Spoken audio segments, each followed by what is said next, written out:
இன்றைக்கு பொதுக்காலத்தின் முதல் வாரம் ஜனவரி மாதம் 17ஆம் தேதி வெள்ளிக்கிழமை. இன்று புனித அந்தோனியார் துறவு மடத்து தலைவர் புனித வனத்து அந்தோனியாருடைய நினைவு விழா. இவர் எகிப்து நாட்டில் பிறந்தவர். தேசியுஸின் காலத்தில் பாலைவனத்திற்கு தப்பியோடி அங்கு 90 ஆண்டுகள் கடும் தவம் புரிந்து வந்தார். இவர் தவ வாழ்க்கை மேற்கொண்டு இருக்கும்போது சாத்தான் இவரை கடுமையாக சோதித்தது. அவற்றை இவர் மன உறுதியோடு இருந்து வெற்றி பெற்றார். ஆகவே அத்தகைய புனிதருடைய அடிச்சுவட்டில் நாமும் வாழ்ந்து இறைவனுக்கு சாட்சியமாக வாழ்வோம். இன்று தேவன் நமக்கு தரும் ஜீவநீர் ஊற்றான இறை வார்த்தைகள் திருப்பாடல் 78, இறை வார்த்தைகள் 3, 4, 6, 7, 8.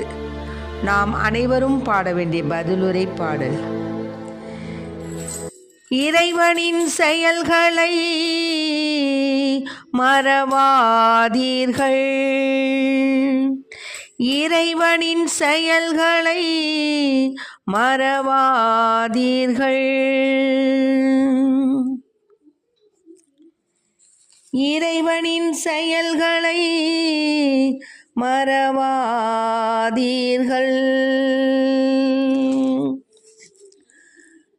நாங்கள் கேட்டவை, நாங்கள் அறிந்தவை, எம் மூதாதையர் எமக்கு விரித்துரைத்தவை,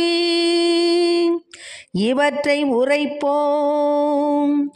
அவர்களின் பிள்ளைகளுக்கு நாங்கள் அவற்றை மறைக்க மாட்டோம். வரவிருக்கும் தலைமுறைக்கு ஆண்டவரின் புகழ்மிகு வலிமை மிகு செயல்களையும் அவர் ஆற்றிய வியத்தகு செயல்களையும் எடுத்துரைப்போம். அவர்களின் பிள்ளைகளுக்கு நாங்கள் அவற்றை மறைக்க மாட்டோம். இறைவனின் செயல்களை மறவாதீர்கள்.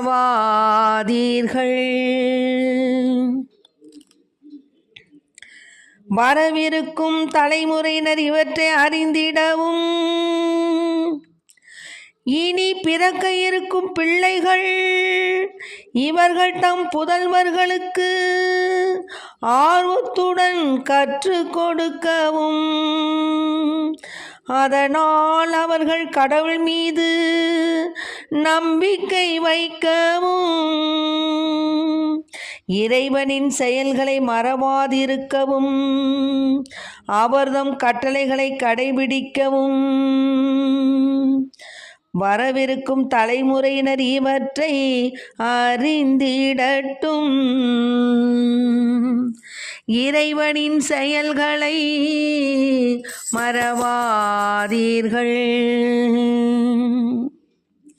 தங்கள் மூதாதையரைப் போல் எதிர்ப்பு மனமும் அடங்கா குணமும் கொண்ட தலைமுறையாகவும், நேரிய உள்ளம் மற்றவர்களாகவும், இறைவன் மீது உண்மை பற்று அற்றவர்களாகவும் இராதபடி அவர் கட்டளையிட்டார். இறைவனின் செயல்களை மறவாதீர்கள், இறைவனின் செயல்களை மறவாதீர்கள்.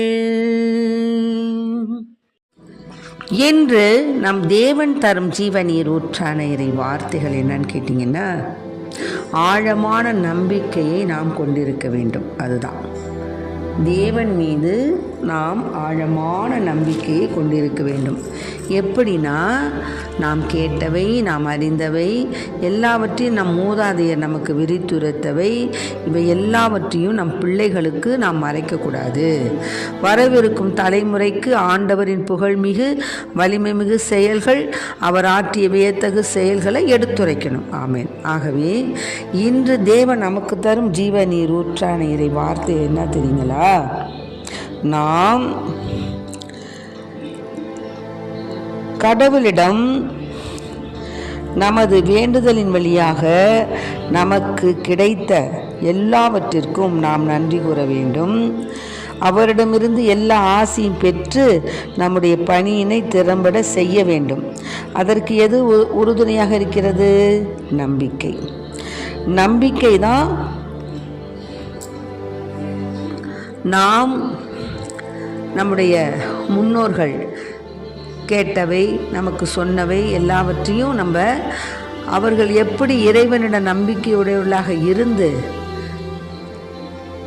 ஆண்டவருடைய வலிமை மிகு செயல்களையும் வியத்தகு செயல்களையும் புகழ்ந்து வாழ்ந்தார்களோ அதை நம்முடைய தலைமுறைகளும் அவ்விதமே கடவுளுடைய வியத்தகு செயல்களை புரிந்து கொள்ளவும் அவற்றை நாம் அவர்களுக்கு மறைக்காது அவர்கள் எப்படி இறைவன் மீது நம்பிக்கையுடையவர்களாக வாழ வேண்டும், வரவிருக்கும் தலைமுறையினர் அவற்றை அறிந்திடவும், இனி பிறக்க இருக்கும் பிள்ளைகள் இவர்கள் தம் புதல்வர்களுக்கு ஆர்வத்துடன் கற்றுக் கொடுக்கவும், இறைவனின் செயல்களை மறவாதிருக்கவும், அவர்தம் கட்டளைகளை கடைபிடிக்கவும் நாம் சாட்சிய மக்களாக வாழ வேண்டும். நம் தலைமுறைகளை காக்க வேண்டும். நம் தலைமுறைகள் இறைவனின் மாட்சிமையை தொடர்ந்து அவர்களுடைய வாழ்நாட்களில் கேட்டு அவர்களுடைய சந்ததியாருக்கு அவர்கள் எடுத்துரைக்கக்கூடிய அந்த ஆசீர்வாதமான ஒரு சூழ்நிலை நாம் ஏற்படுத்த வேண்டும். இதுதான் இன்று தேவன் நமக்கு தரும் ஜீவநீர் ஊற்றான இறை வார்த்தைகள். ஆகவே இறைவன் செய்த சகல வியத்தகு செயல்களையும் நம் தலைமுறைகளுக்கு, நம் பிள்ளைகளுக்கு, நம் பேர குழந்தைகளுக்கு எடுத்து கூறி அவர்கள் அவர்களுடைய பிள்ளைகளுக்கு எடுத்து கூறத்தக்கதான ஆசீரை அவர்கள் பெற இறைவனிடம் மன்றாடுவோம். ஆமேன். Praise the Lord. மரியே வாழ்க.